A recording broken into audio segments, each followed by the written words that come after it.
Maths Rahul Rawal channel पर आप लोगों का स्वागत है। चलो स्टार्ट करते हैं। और हमने एपी को स्टार्ट कर रखा था। इसी सीरीज में हम क्वेश्चन नंबर सेकंड का सेकंड क्वेश्चन सीखते हैं। देखिए क्या हमें निकालना है, find the sum given below. हमें सम्स निकालना है। क्या निकालना? सम निकालना। तो जब आपको सम निकालना है तो इसका मतलब क्या होता है? सम निकालने का एस एन निकालना। क्या निकालना?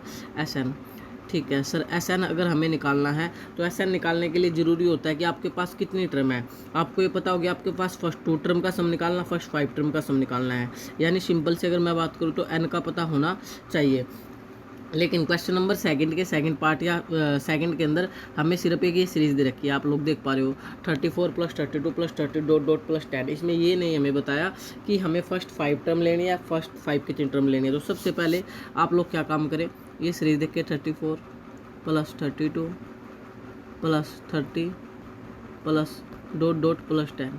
ठीक है, मैं सेकंड पार्ट की बात कर रहा हूँ। तो इसमें सबसे पहले ए तो आप निकाल ही सकते हो।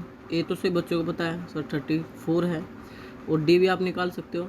डी निकालने में गलती मत करना, A2 - A1 होता है। यानी सेकंड टर्म में से फर्स्ट टर्म 32 और ये 34। आप क्या काम करें, पहले A2 लिख दे, फिर क्या लिख दे, A1 लिख दे। ये लिख दिया और बीच में हमेशा माइनस आएगा, हमेशा माइनस आएगा। तो आपका -2 माइनस क्या आ गया सर, -2 आ गया। ए भी निकल गया, डी भी निकल गया। और अगर मैं सिंपल सी बात करूं, ये जो लास्ट टर्म होती है ये हमेशा ए एन के बराबर रख दो। आपको एन का पता लग जाएगा कि कि एन जो ये 10 है कौन सी सीट पर बैठा है या इस ए पी में कितनी टर्म है। तो क्या करना है आप लोग को, लास्ट वैल्यू को हमेशा ही ए एन के बराबर रख दो। तो ये क्या आ गया, ए प्लस में n - का 1 इंटू डी। सर ये कहाँ से ले आए आप? भाई आपको पता ही है ए एन का फार्मूला क्या होता है, ए प्लस n - 1 इंटू डी। अब आप ए की वैल्यू को देख लो, ए की वैल्यू 34 है, डी की वैल्यू -2 है। -2 है तो पुट कर दो, ए की वैल्यू 34 प्लस n - का 1 और डी की वैल्यू -2 = 10।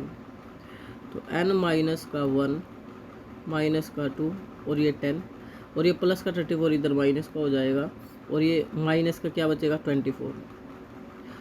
n - का 1 और ये मल्टीप्लाई का -2। आप ध्यान से देखो क्योंकि ये माइनस का मल्टीप्लाई का डी है यहाँ पे, ये मल्टीप्लाई का डी यहाँ डिवाइड में आएगा और ये -2 आ जाएगा। क्यों?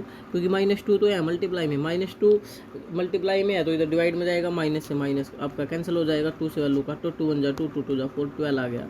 तो अब आपका 12 आ गया और ये माइनस का 1 इधर आकर के प्लस हो जाएगा।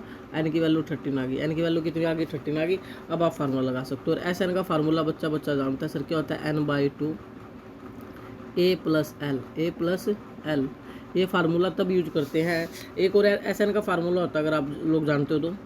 एस एन का फार्मूले दो हमारे पास, n/2 into 2A plus n - का 1 इंटू डी। ये भी हमारा एस एन का फार्मूला है। लेकिन जब हमें लास्ट टर्म गिवन हो, ध्यान देना भाई, जब हमें लास्ट टर्म गिवन हो तो बेस्ट है इसी फार्मूले को लगा दो, क्यों टाइम आप लोग ख़राब करते हैं। तो इसी का मैं यूज़ कर रहा हूँ और इसमें वैल्यू पुट कर दूँगा। अब आपको सबसे पहले तो अगर मैं बात करूँ n जो कि हमारा 13 आ चुका है, n की वैल्यू कितनी आ चुकी है 13, तो हो गया 13/2। ये आपको याद है 34 प्लस लास्ट वैल्यू कितनी थी सर 10 थी। लास्ट वैल्यू कितनी थी 10 थी। एक बार दिखाओ, ये देखो लास्ट वैल्यू क्या थी आप लोगों की 10 थी। ए कितना था आपका 34 था। ए कितना था आपका 34 था। तो मैंने यही किया, एन की वैल्यू तो 13 थी, ये रहा टोटल टर्म 13 आई थी तो 13/2 कर दिया। ए था आपका 34 प्लस एल कितना है 10 था, लास्ट टर्म 10 थी। तो 13/2 मल्टीप्लाई में हो गया 44। तो 2 से काट दो 22, कितना हो गया 22। 13 दूनी 26, 2 हासिल, 13 दूनी 26 और 2 28, 286 योर राइट आंसर। तो होपफुली आपको क्वेश्चन समझ आया होगा। जय हिंद, जय भारत।